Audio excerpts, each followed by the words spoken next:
Hi, you're listening to Call to Homeschool, episode number 278, How to Have Long-Term Homeschool Success. Friends, welcome back. It is Meg, your homeschool guru. We are in our 17th year homeschooling. It's going really well. It gets better and better every year. I love it. Today, I want to do a short and sweet episode about something that I've been getting a lot of questions about, some things that I've been seeing, and I want to talk about how to have long term success in your homeschool. So, if you remember back in good old 2020, when everybody became a homeschooler, as you can imagine, I had a lot of people reach out to me and they were like, help me. How in the world do you do this? And I thought, you know what? The things I teach aren't a quick fix. They're not a little band aid because you're going to homeschool for a couple months or even a year. Like, yes, I can help you with that. But what I love to help people with is how to be able to homeschool long term, how to be able to have a successful homeschool always. And really, what it is how to make homeschool become part of your lifestyle. And so there are just two things I want to leave you with today to help you to kind of get into this mindset of like, I can homeschool always, I can go all the way through. So the first one is to remember to just do the small and simple things. Now, I write lesson plans and I can show you different things that we do. Those are like everything is aligned, everything is amazing. I remember to grab all my supplies and we do all of those things. And those days are few and far between. But I can always be doing the basics. And very, very rarely do I do the bare minimum where school's like 5 minutes, 10 minutes.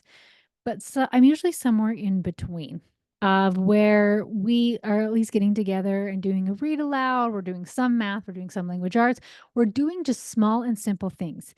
And I see person after person trying to recreate how long school takes in a public school, government school setting, a private school, taking that time and trying to recreate it in their homeschool, and it doesn't work. And another thing is that they don't take that long in those school settings of teaching a subject. So if their math class is 45 minutes, there is not 45 minutes of math instruction. There is time to get into class, to get situated. If you have to do any announcements, if there are some behavior issues that you have to deal with, and then there you are teaching a mass amount of children. So you have some kids who this completely makes sense to, who are asking maybe more intense questions or they want to be going faster, to the complete opposite end of the spectrum that they're like, what? What is math? What are we doing? Right. And so you are trying to take a concept as simple as x plus 3 equals 7 and trying to explain it to 30 something kids that some of them get it and some of them don't, and all the things in between. It just takes a lot longer, right? But if I'm working with my kid one on one, I can go at their speed and their level. So, with that, of remembering that I don't need to spend 45 minutes a day doing math with my kids, we just need to be doing some math a day. For my 13-year-old who does Saxon, he does math 4 times a week and he reads a lesson on his own, and if he doesn't understand it, he's welcome to come and ask me for help. He actually, his math has come fairly easy. I don't know, easy the right words, but it makes sense to his little brain, and so he's usually pretty good to do it on his own. When I'm checking it, if he's starting to miss problems or when he misses a problem, I just always go through and re-explain something. But he does like the warm-up part. Anyone else who uses Saxon, like they have mental math and they have like the new concept taught, and then they have 30 questions. I don't make him do all 30 questions. I say odds or evens because he doesn't need to spend all his day doing this math concept. And so his math can be done in what, 15, 20 minutes, and he is learning so much. Say you have a kid who doesn't understand math.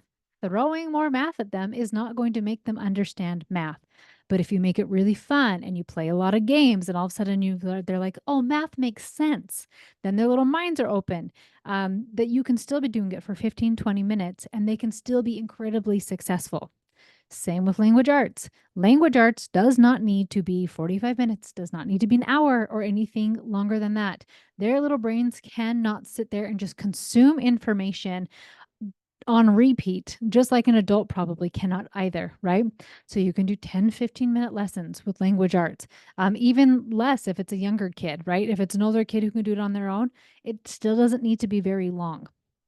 of just those small and simple lessons, small and simple things. That's one thing I got from Charlotte Mason ages ago of just keeping my lessons short and sweet. And if I'm losing people's attention, we're just done. And not in a done like, fine, I'm not doing anything, but like, oh, I've lost their attention. So nothing's even being retained anyway. So why am I bothering? Because then I'm going to have a bad attitude about school. But if people are just like, oh, I'm done, then it's like, okay, we can learn about something else tomorrow, or let's do this other thing, right? So just keeping things small and simple. And as it says in the scriptures, I'm going to butcher this quote, but if you know it, then say it along with me the right way. But by small and simple things are great things brought to pass. So it's that consistency that is going to bring those long term success instead of the big, huge, fancy lesson or the big, huge activity. It's those small and simple things. Which brings me to the second part of how to have this long term homeschool success, and it is becoming. So, if you've read Atomic Habits, right? When I got to do the creation coach course with Brooke Snow, we were becoming something. So, an example from Atomic Habits is he talks about whether or not you are like want to have a goal where you want to run 5K, half marathon, whatever. So, you have a goal, you're like, okay, I want to run a 5K in 24 minutes. And so I'm going to train, I'm going to do these things, and I'm going to do my 5K, and then I'm just done and I don't have to do it anymore. But instead, when you become a runner, well, sometimes runners do 5Ks and sometimes runners have a pace in mind. And then when the race is over, guess what they do? They keep running. Maybe they slow it down a little bit. And then there are times where they train for a marathon or something even bigger, 100-mile race or whatever it is. And then sometimes they come back. I'm like, "Oh, yeah, but I'm always just running. I run a couple times a week. And just with that consistency, I become a very amazing runner. The same things happens with creating this lifestyle of learning, of becoming a family that is always learning. So instead of just crossing off the box, yep, we finished third grade, check, check, check, check. Yep, we finished this, check, check, check, check. Like, and then it's done and I don't have to think about this anymore, right? Just like the person who runs a 5K, it was a goal, I did it. Now I never have to put on another pair of shoes again. But instead, when you become a lifelong learner, like that's how you also have long-term successes because then your kids want to learn things. They want to know more. They want to try a different co-op or they want to try this class. They want you to teach them a certain subject, right? They are just craving and wanting more because they have become somebody who loves learning. So they know that like they can learn things on YouTube, they can learn things in different courses, they can learn things with mom through books, like classes, all the things because they are a lifelong learner. And I want to do a quick recap of how you become something. So, this is what I learned from the creation coaching course.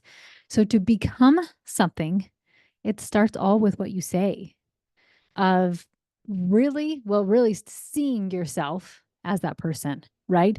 Like, that is where you are creating that blueprint in your mind of what is it that you want to create, right? So that seeing part of, okay, so maybe that means we have an awesome library, or maybe that means I see us utilizing technology and making it a tool for us. What do you see that working in your life? How do you see your family being lifelong learners? Then comes the say part. And that could be like a we, because it'd be a family thing, or I am a lifelong learner. I love learning.